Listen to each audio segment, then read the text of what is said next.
36장 1절부터 좀 너무 길어서 족보 이야기 반복되어서 앞에만 잠깐 볼게요. 36장 1절 에서 곧 에돔의 족보는 이러하니라. 에서가 가나안 여인 중 헷 족속 엘론의 딸 아다와 히위 족속 시브온의 딸인 아나의 딸 오홀리바마를 자기한 대로 바시하고 또 이스마라의 딸 느바 여수의 누이 바스맛을 맞이하였더니 아다는 엘리바스를 에서에서 낳았고 바스맛은 루엘을 낳았고 오홀리바마는 여우스와 얄람과 고라를 낳았으니 이들은 에서의 아들들이요 가나안 땅에서 그에게 태어난 자들이더라. 에서가 자기 아내들과 자기 자녀들과 자기 집의 모든 사람과 자기의 가축과 자기의 모든 짐승과 자기가 가나안 땅에서 모은 모든 재물을 이끌고 그의 동생 야곱을 떠나 다른 곳으로 갔으니 두 사람의 소유가 풍부하여 함께 거주할 수 없음이라. 그들이 거주하는 땅이 그들의 가축으로 말미암아 그들을 용납할 수 없었더라. 이에 에서 곧 에돔이 세일산에 거주하니라. 세일산에 있는 에돔 족속의 조상 에서의 족보는 이러하고 그 자손의 이름은 이러하니라. 에서의 아나 아다의 아들은 엘리바스요 에서의 아내 바스맛의 아들은 루엘이며 엘리바스의 아들들은 대만과 오말과 스보와 가담과 그나스. 여기까지만 하겠습니다. 그 에돔의 족보를 자세히 말하잖아요.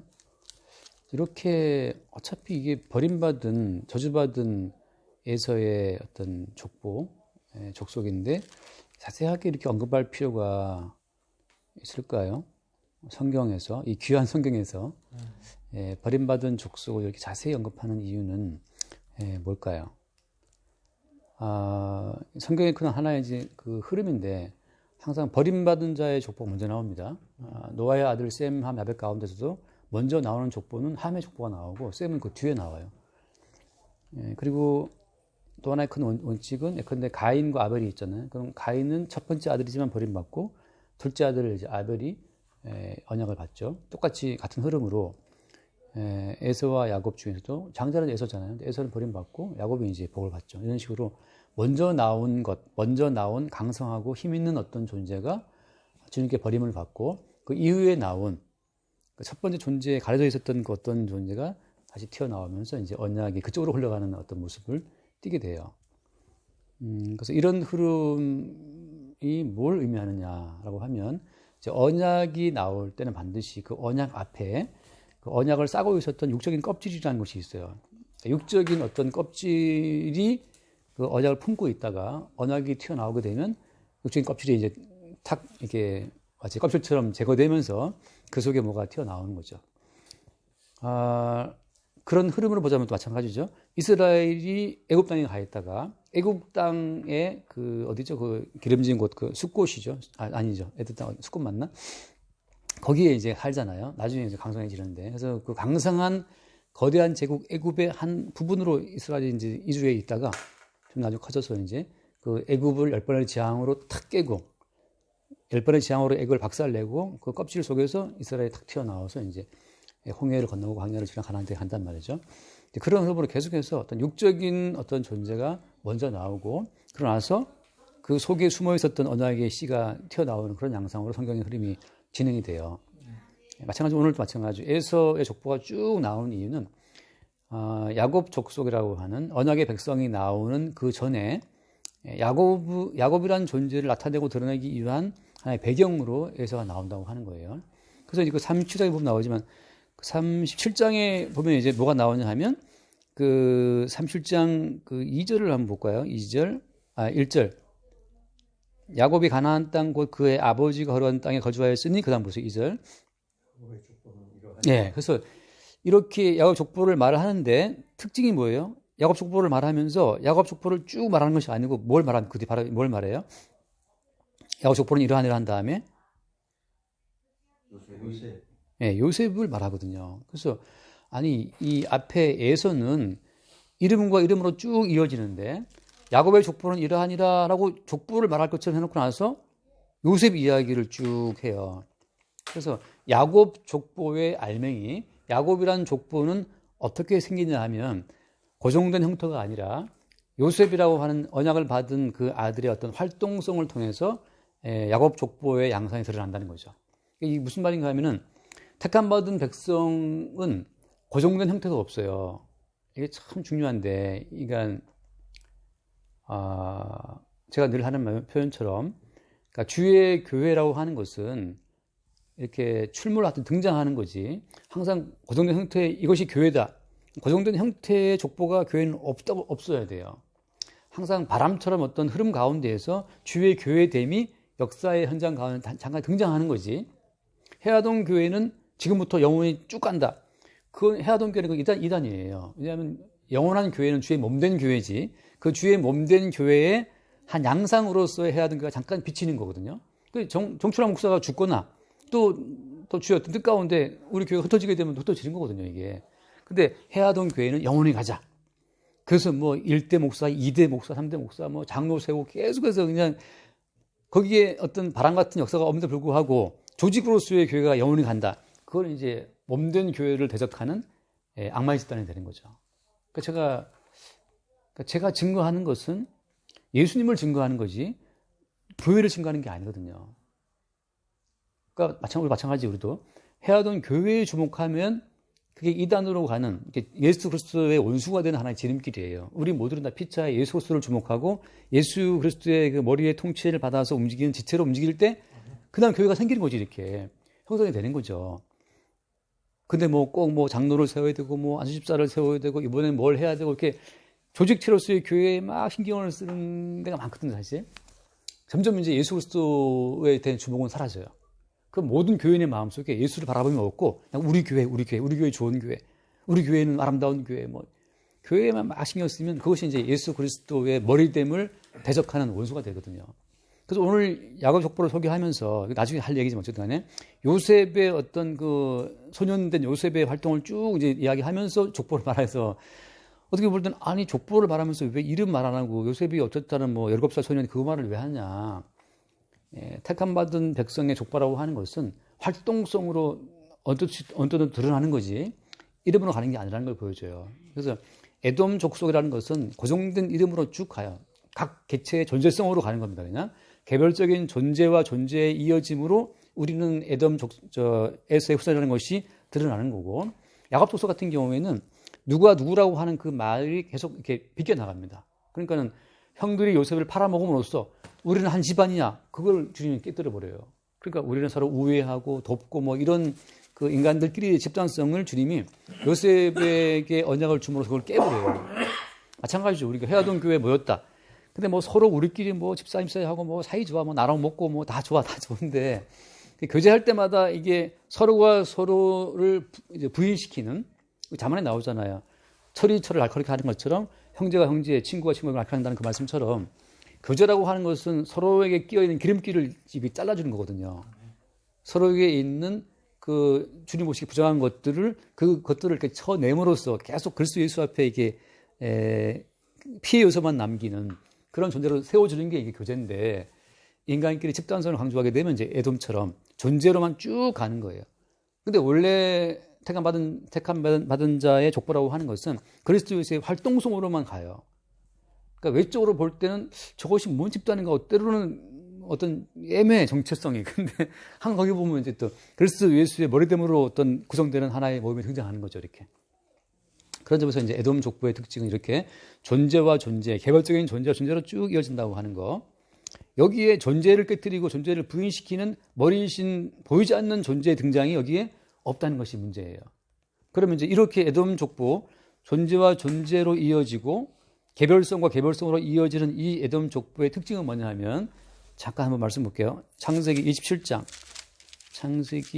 27장에 그 이삭이 에서에게 내린 그 저주의 내용으로 알 수가 있는데, 예를 들면은 27장 36절 말씀을 먼저 볼게요. 36절. 에서가 이르되 그의 이름을 야곱이라 함이 합당하지 아니하니까 그가 나를 속임이 이것이 두 번째니이다. 전에는 나의 장자의 명분을 빼앗고 이들은 내 복을 빼앗았나이다. 또 이르시되 아버지께서 나를 위하여 빌 복을 남기지 아니하셨나이까. 그 다음 보세요. 37절. 이삭이 에서에게 대답하여 이르되 내가 그를 너의 주로 세우고 그의 모든 형제를 내가 그에게 종으로 주었으며 곡식과 포도주를 그에게 주었으니 내 아들아 내가 네게 무엇을 할 수 있어야. 에서가 아버지에게 이르되 내 아버지여 아버지가 빌복이 이 하나뿐이니까 내 아버지여 내게 축복하소서 내게도 그리하소서 하고 소리를 높여 보니. 네, 여기서 이제 에서가 아버지에게 요청하죠. 다른 복이 남아있지 않냐. 근데 다른 복은 있다 없다. 다른 복이 있다 없다. 다른 복은 없다는 거죠. 그러니까 이거 명확하게 복이라고 하는 것은 제로섬처럼 말이죠. 올와 나싱이에요. 이쪽에는 몽땅 복이고 이쪽에는 몽땅 저주예요. 그럼으로써 하나님의 사랑과 미움 자체를 증거한다고 하는 거. 똑같죠. 사랑이라는 것은 항상 배척을 전제하잖아요. 내가 이 사람을 택했다는 것은 이쪽을 버린다는 말인 것처럼. 이광호 성도님이 결혼 이야기를 들었는데 한 번 만나고 이제 유일 집사님은 별로 마음이 없었다 했는데 이제 이광호 성도님이 5번은 보자. 그래서 이제 봤다 하더라고요. 그러니까 이게 꽂힌 거죠. 이광호 성도님은 이제 좋으니까 이제 대치한 건데 결국은 되는 거잖아요. 그러면 이쪽을 택했다는 것은 누군가 또 다른 여자를 버렸을 거야 아마 이제 잘은 모르지만. 그러니까 사랑이라는 것은 올와 나싱이에요. 이 여자 아니면 아니죠. 근데 양쪽 다 걸치고 있다. 조선시대 뭐 첩두는 것도 아니고 그건 아니라 사랑이라는 것은 한쪽에 대한 버림을 의미하는데 하나님의 복도 마찬가지예요. 그래서 없다. 그럼 나머지는 뭐냐? 39절 말씀. 그 아버지 이삭이 그에게 대답하여 이르되 내 주소는 땅의 기름짐에서 멀고 내리는 하늘 이슬에서 멀 것이며 너는 칼을 믿고 생활하겠고 내 아우를 섬길 것이며 네가 매임을 벗을 때에는 그 멍에를 내 목에서 떨쳐버리리라. 그래서 특징적인 말은 뭐냐 하면 일단 하늘의 모든 원천에서 이제 멀어진 거잖아요. 그 뭐냐 나눈 것은 뭐냐 하면 하늘에서 내려지는 어떤 자연스러운 어떤 복이 없는 사람들은 남는 거 뭐냐 하면 너는 뭘 믿고 생활하겠고 칼이죠. 칼을 믿고 생활하겠고 믿는 대상이 칼이에요. 무력이죠. 무력. 다시 말하면 내 존재를 지탱시키고 나의 모든 가족과 내 모든 족보를 이룰 수 있는 그런 종의 힘 자체가 칼이죠. 칼을 믿고 생활한다고 하는 거예요. 요즘으로 치면 뭐겠어요? 요즘으로 치면 돈이죠. 돈. 칼을 믿는 돈을 믿는 거죠. 그 돈을 벌 수 있는 능력을 믿는 거고, 그러니까 그들이 믿는 것은 자기로서 자기를 지탱해야 되기 때문에 돈을 버는 자기의 능력, 칼을 쓰는 자기의 능력을 믿고 살아가는 거예요. 그렇게 칼을 믿고 생활하겠지만 결국 어디에 매여 있다? 내 아우를 섬긴다고 하는 거. 다시 말해서 하늘에서 주어지는 그 하늘의 복에서부터 늘 멀어져 있다고 하는 겁니다. 칼을 믿는 사람, 돈을 믿는 사람은 사실 근원적인 어떤 복의 흐름에서 멀어져 있기 때문에 근원적인 어떤 불안감에 늘 시달려요. 돈이 암만 많은 사람도 돈을 믿는 사람은 늘 불안합니다. 그래서 이 버림받은 애굽 에서 족보의 특징이 뭐냐? 칼을 믿고 생활한다고 하는 거. 칼이라는 다른 말로 말하면 돈이고 다른 말로 말하면 자기의 행위예요. 행위. 자기의 행위로 자기의 삶을 믿는 거죠. 이것이 에스 족복의 특징이라고 하는 거예요. 그러니까 이 칼이라는 것을 어떻게 칼을 믿는다는 것은 어떻게 다 연결되는 겁니까? 칼을 믿는 것은 돈을 믿는 것이고 또 뭘 믿는 거예요? 자기의 행위. 내가 뭔가를 하지 않으면 아무것도 얻을 수 없다는 이거. 내 행위를 믿고 산다고 하는 거. 하늘의 이슬과 땅의 기름짐, 그것에 내려지는 그 복의 원천을 믿는 믿음이 없어요. 복의 원천에서 끊어져 있기 때문에 결국은 믿을 거 나밖에 없어요. 믿을 거는. 그것이 에서족보의 축이라는 거예요. 그러니까 믿을 거 나밖에 없기 때문에 항상 뭘 강조하는 겁니까? 내 존재를 강조하는 거죠. 내 존재를 강조하고 내 이름을 강조하고 믿을 건 나밖에 없으니까. 여기에 누가 없어요 이제? 복을 내려주는 복의 원천에 대한 믿음은 없다는 거죠. 그래서 이 에돔 족속에 이렇게 내 존재, 나의 행위로 내 존재를 유지해야 된다는 이 믿음이 쭉 이어지는 것으로 에돔 족보가 흘러가는 거예요. 마지막은 뭐냐? 그래서 한번 말씀 봐요. 말라기서를 봅시다. 말라기서 1장. 말라기 1장에 칼을 믿고 자기 향함을 믿고 살아가는 에돔 족보에 대한 주님의 마지막 선언이라는 것은 말라기 1장 그 몇 절에 있죠? 거기 무너뜨리겠다는 말씀이 일단은 1장 2절부터 볼게요. 2절부터 자, 여호와께서 이르시되 내가 너희를 사랑하였노라 하나 너희는 이르기를 주께서 어떻게 우리를 사랑하나이까 하는도다.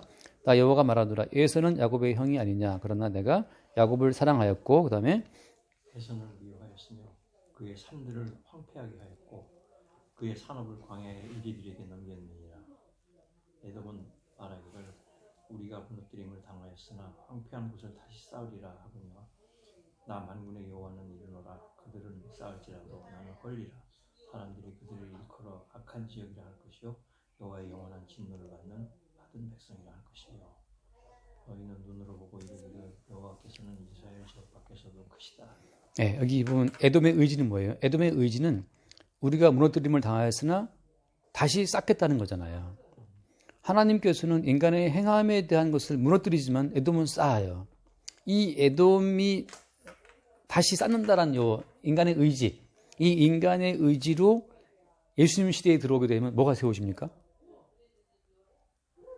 우리가 알다시피 예수님 시대의 왕은 헤롯 왕인데 헤롯 왕은 누구의 후손이에요? 헤롯 왕은 에돔 사람이에요. 에돔의 후손이에요.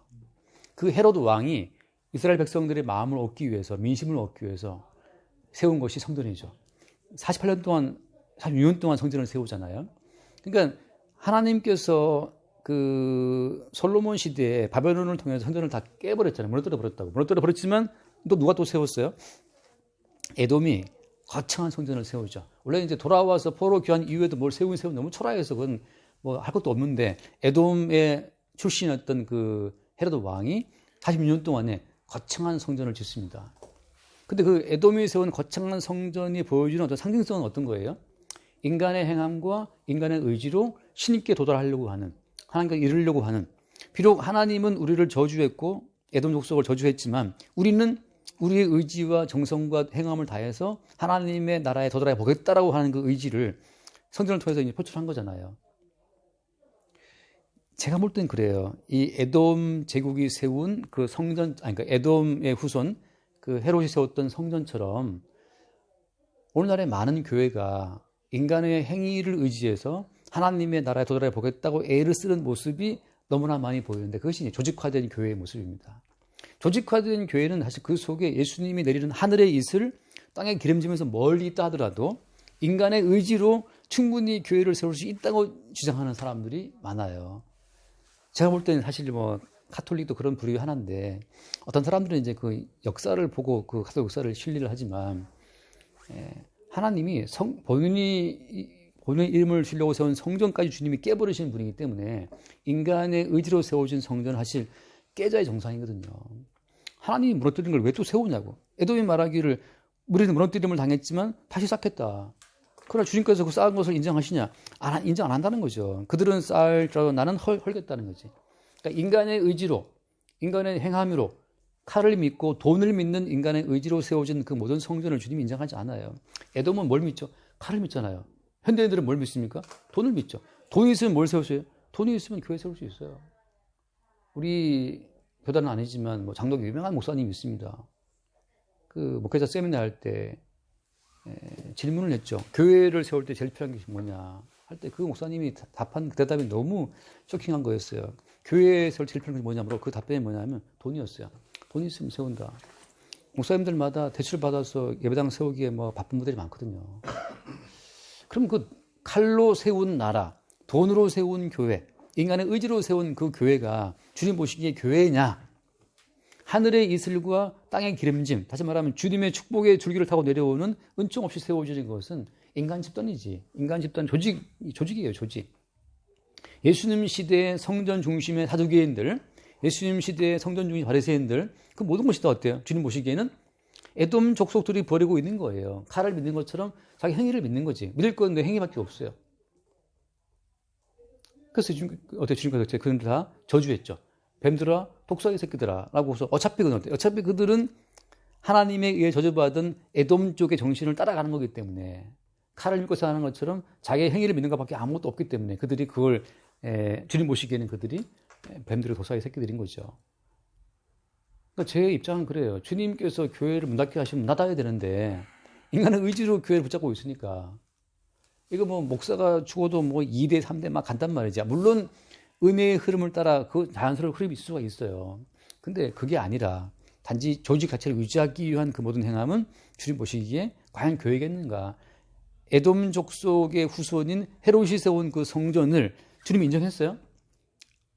이 성전을 헐어라. 내가 살돈 짓겠다고. 간단하게 그냥 그 허라라고 주님 말씀하시거든. 그리고 성전의 원래 실체가 예수님 본인인 걸 말씀하시고.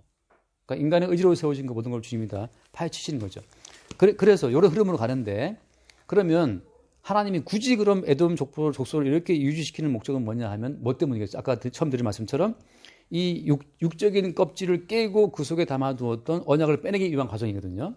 자, 그래서 모든 만물이라고 하는 것은, 모든 만물은 무엇을 품고 있는 하나의 그 껍질 같은 겁니까? 뭘 담고 있어요? 언약을 담고 있는 어떤 그런 배경으로서의 모든 만물이 있는 거죠.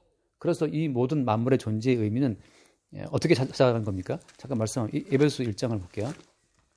에베소서 1장. 아까 드린 말씀처럼 제 입장은 그래요. 이 교회는 예수 그리스도가 나타나야 정상인 거지. 교회가 교회 자체를 증거하면 그건 제가 보기에 이단입니다. 에베소서 1장. 제가 좋아하는 말씀. 이게 그 무슨 말씀이냐. 1장 23절 말씀. 23절 한번 볼까요? 1장 23절.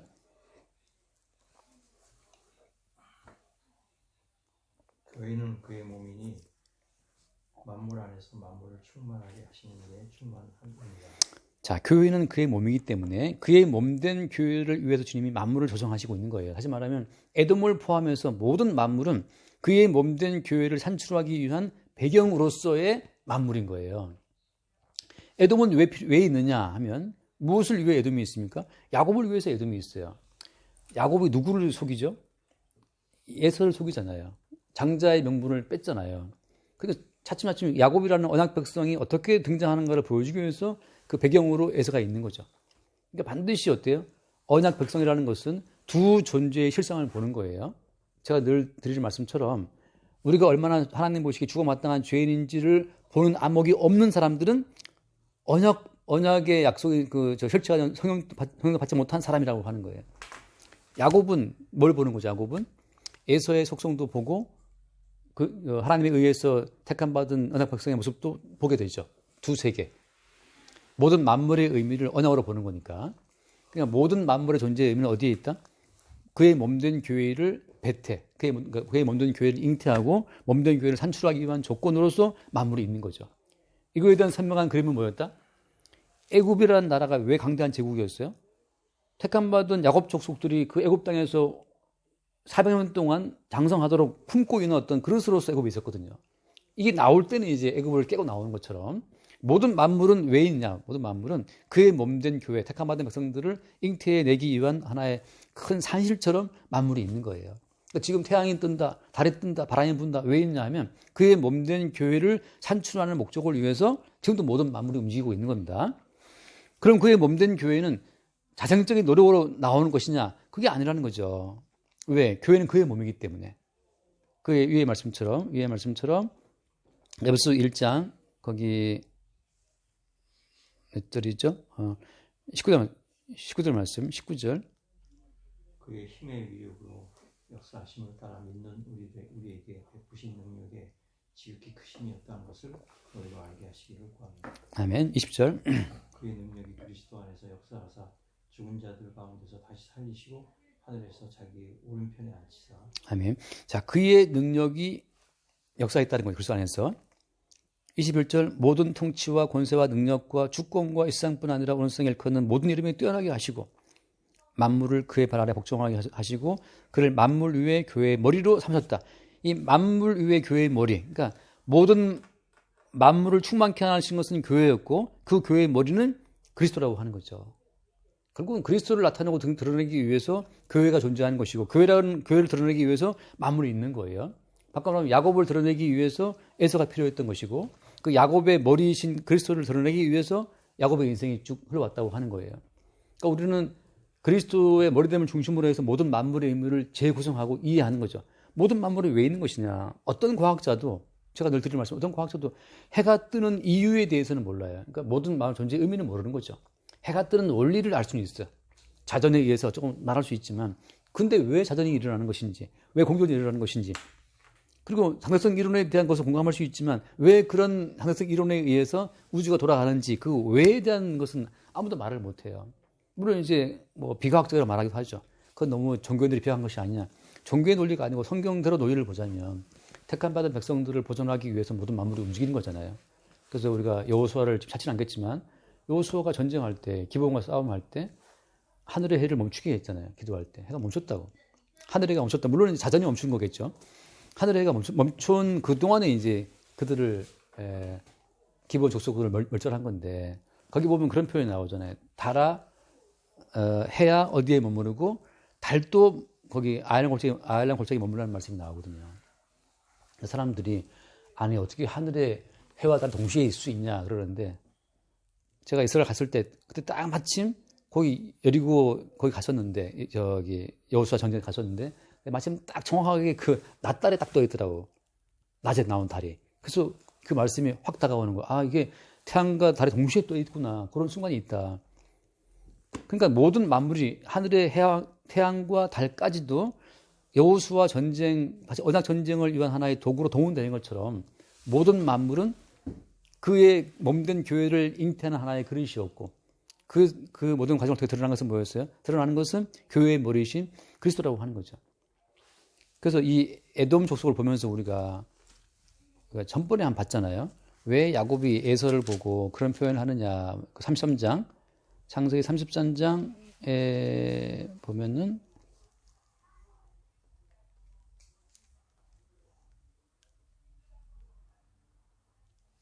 10절 말씀, 10절에 33장 10절 야곱이 이르되 그렇지 아니하나이다.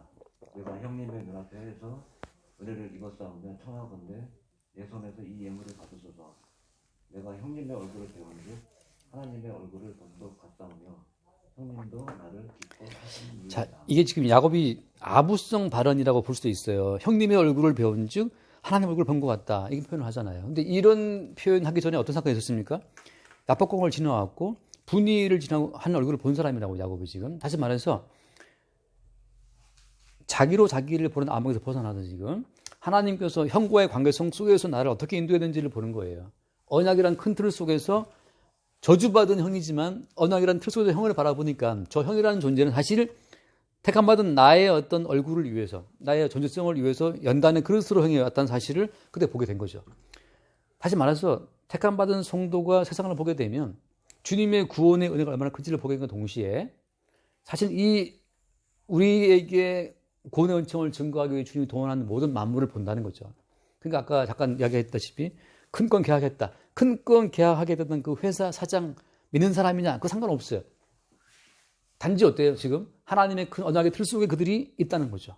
모든 만물의 의미가 머리이신 그리스도를 증거하기 위한 장치라는 사실을 볼 때 그때 우리는 안 믿는 자라 하더라도 어때요? 하나님 얼굴을 보는 것처럼 저 인간 또 하나님이 만물을 운영하시는 그 속에 있다는 사실을 보는 거죠.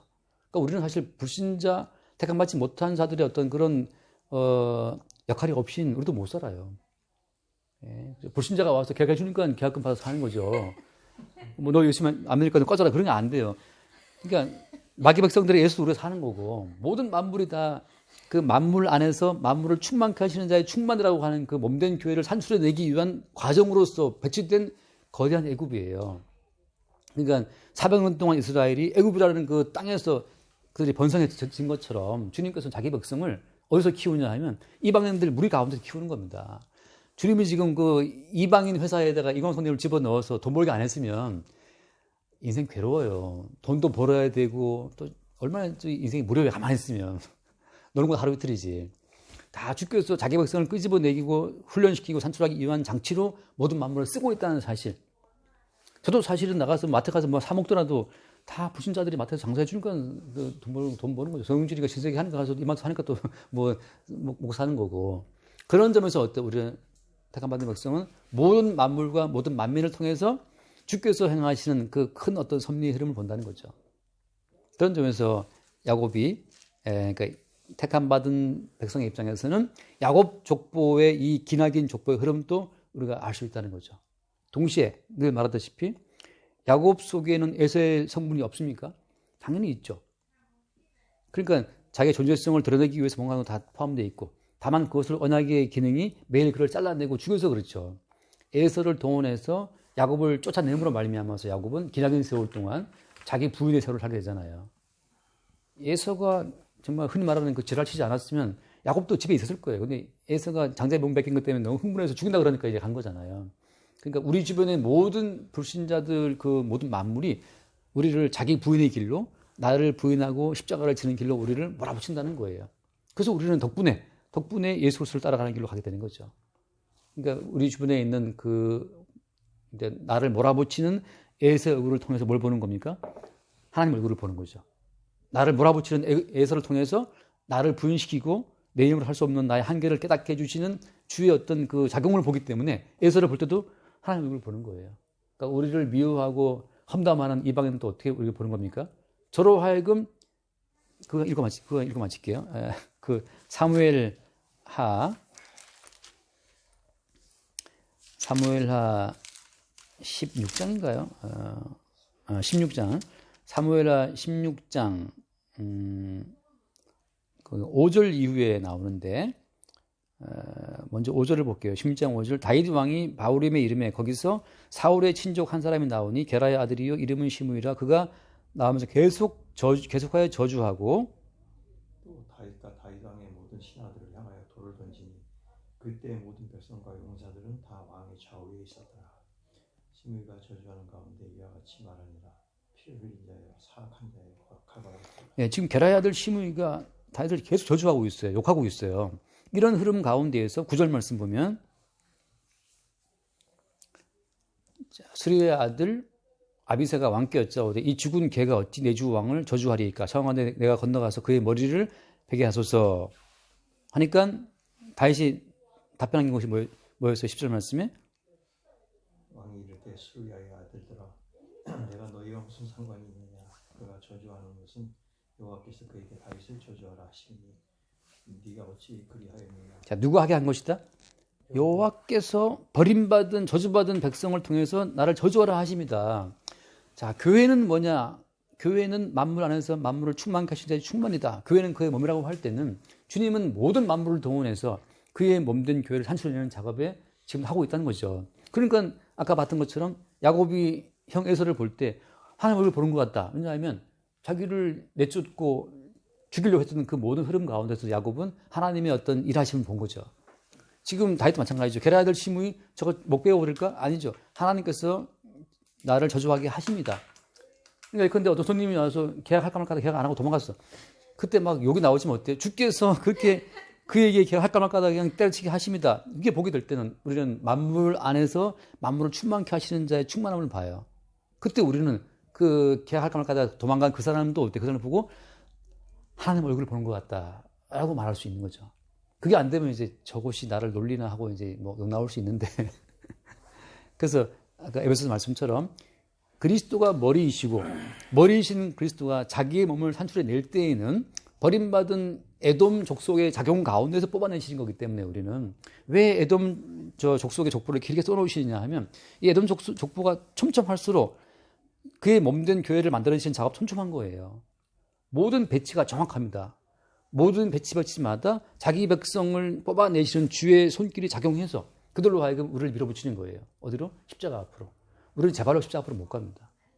제 발로 못 가고 아무도 십자가를 제 힘으로 못 져요. 주님께서 작용해서 이방인들이 우리를 몰아붙여서 지는 거죠. 그래서 우리가 사도행전에 오지만 거기에 누가 예수를 못 박았습니까? 본디오 빌라도가. 예. 빌라도가 총독으로서의 권력으로 예수를 먹지 않았으면 요즘 스스로 뭐 본인이 십자가 지는 게 아니에요. 하나님이 버림받은 이방인들을 동원해서 못 박아 십자가에 예수를 죽게 함으로써 대속 작업이 이루어지는 거거든요. 그러니까 에돔 족속의 족보가 먼저 나오는 일은 뭐냐? 에돔 족속이라는 이 거대한 족보의 이 큰 바운더리 속에서 택한 백성을 집어넣고 택한 백성을 짜내는 작업을 진행하시는 거죠. 그러니까 우리는 주변의 모든 뭐 윤석열이든 뭐 이재명이든 다 마찬가지예요. 왜 저런 인간이 뭐 할 거 없는 것이 누구를 봐도 하나님의 얼굴을 보는 것 같다. 야, 윤석열, 야, 이재명, 저것들이 열심히 활동해서 택한 백성을 만들어내시는 주의 작업에 동원되고 있구나. 심판은 누가 하시는 건가? 주님이 하시는 거고. 우리는 다만 어때요? 그들을 움직이시는 주의 성실한 손길을 보는 거죠. 거기서 오직 머리는 누구다? 머리 되신 그리스도를 보는 거예요. 그래서 항상 족보에 보면 나오지만 먼저 예컨대 노아 아들도 함 족보가 나오고 뒤에 셈이 나오고 여기도 마찬가지지만 그래서 그렇게 주님이 에돔 족보를 배치해서 사실은 어떤 거예요? 주의 몸된 교회를 만들어내기 위한 과정으로. 그러니까 예수님 시대에도 바리새인 사두개인들이 쫙 포진해 있잖아요. 그 바리새인 사두개인간의 끝없는 논쟁을 통해서 계속 예수의 복음이 증거돼요. 그들이 없었으면, 그들이 계속 원수도 안 했으면 예수의 복음도 안 나올 텐데, 그래서 예수를 쥐어짜니까 예수님 자꾸 복음이 튀어나오는 거죠. 그런 것처럼 오늘날 우리 주변에도 예컨대 뭐 십자가 원수들이 막 있다고, 십자가 원수들이 바울을 쥐어짜니까 계속 사도 바울은 복음만 증거하는 것처럼, 우리 주변에 무수히 많은 예컨대 뭐 교회들이나 뭐 가톨릭이나 여호와 신천지 뭐 많잖아요. 그들 자꾸만 이 복음 아닌 걸 떠들고 있으니까 그것이 우리에게 압박해서 그건 아닌데, 그건 아니야 라고 그걸 부정하면서 우리는 복음을 증거하는 거죠. 그러니까 그런 것들이 사실 있어줘야 돼요. 그래서 저건 아닌데 하고 그게 아닌 걸 말하면서 우리는 십자가의 복음을 증거하는 거죠. 그러니까 참 한편으로 보면 참 우리는 그들의 어떤 번성을 통해서 주의 일하심을 보는 거예요. 저는 사실 뭐 법적으로 신천지를 저지한다고 그건 저는 신경 쓰지 않습니다. 주님이 하게 하신 것이니까. 그 법대로 해봐라 이러죠. 그렇게 하더라도 어때요? 주의 사랑에서 택한 백성을 끊을 수가 있다 없다? 끊을 수가 없어요. 더욱더 택한 백성들은 그 속에서 선명한 복음을 보여요. 그것이 아닌 걸 보면 볼수록. 그렇게 주께서 먼저 에돔 족보를 번성하게 쫙 깔아둔다고 하는 거.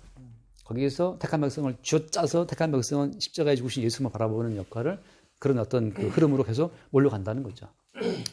본디오 빌라도가 예수를 못 박아 죽은 것처럼 우리를 못 박아 죽이는 세력들이 있습니다. 그렇게 게라야들 시므이든 뭐 이방인들이 우리를 험하든 간에 계속 우리를 십자가로 몰아붙이는 그 성실하신 주를 바라보는 거죠. 여기까지 하겠습니다. 기도할까요? 주님 감사합니다. 오늘 말씀을 통해서 에돔의 족속과 야곱의 족속 모두를 사용하여 만물을 통치하시는 교회의 머리 대신 그리스도를 드러내시는 이 도구들로 사용하는 것을 보았습니다. 저희가 만나는 사람이 주의 택한 자이든 택함받지 않는 자이든 저희는 볼 수 있는 눈이 없습니다. 그럼에도 불구하고 주의 이 모든 과정을 통해서 오직 만물의 주가 되시는 그리스도를 바라보는 그 믿음을 저에게 더욱더 도와주시고, 이를 통해서 오직 그리스도께 영광을 돌릴 수 있는 그런 자로 살 수 있도록 인도해 주시옵소서. 아멘. 예수님 이름으로 기도합니다. 아멘. 주님 감사합니다. 만물을 운영하시는 하나님의 경륜을 또 한번 깨닫게 되었습니다.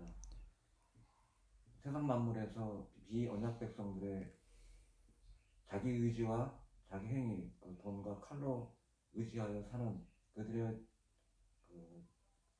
족속 가문들이 번성하면 번성할수록 선명하신 그리스도 예수의 몸된 교회는 더욱더 선명하게 드러나는 오늘 말씀을 통해서 증거됨이, 말씀을 통해서 증거함에 깊이 감사드립니다. 우리도 또한 이러한 어떤 세상의 그 돈과 칼에 의지하는 것이 아닌 그리스도 예수의 몸된 교회가 그 중심에서 더욱더 활성화될 수 있도록 주님 인도하여 주시옵소서. 아멘. 주님의 이름으로 기도드립니다. 아멘. 감사하신 하나님 아버지, 오늘 택하시지 않으신 이삭의 그 족보들을 아버지께서 보여주시면서 이 세상에서 택하지 않은 자나 택한 자나 또 모든 만물이 다 하나님의 택하신 백성들을 위해서 쓰임받고 있음을 배웠습니다. 다윗을 욕하던 시므이와 또 예수를 죽인 본디오 빌라도도 다 믿지 않는 자이다. 하나님의 교회를 위하여 또한 그들도 교회를 드러내기 위한 그런 걸로 쓰임받았음을 보게 됩니다. 칼을 쓰는 자나 돈을 쓰는 자나 그들이 있음으로써 또 더욱 택하신 자들이 그것으로 말미암아 그 만물 가운데서 그 안에 감추어진 하나님의 언약을 그들로 말미암아 깨뜨리게 하셔서 그 언약으로 오늘날 예수 그리스도를 세우시고 거기에 몸된 그 지체로서 저희들을 있게 해주심에 감사드리면서 아멘. 예수님의 이름으로 기도드립니다. 아멘. 주님 감사드립니다.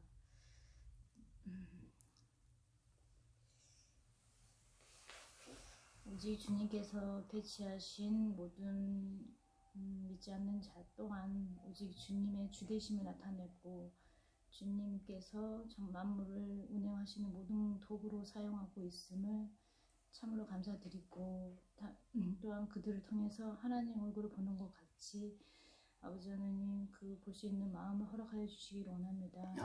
주님 또한 에돔 족속과 같이 저의 마음도 항상 칼을 의지하고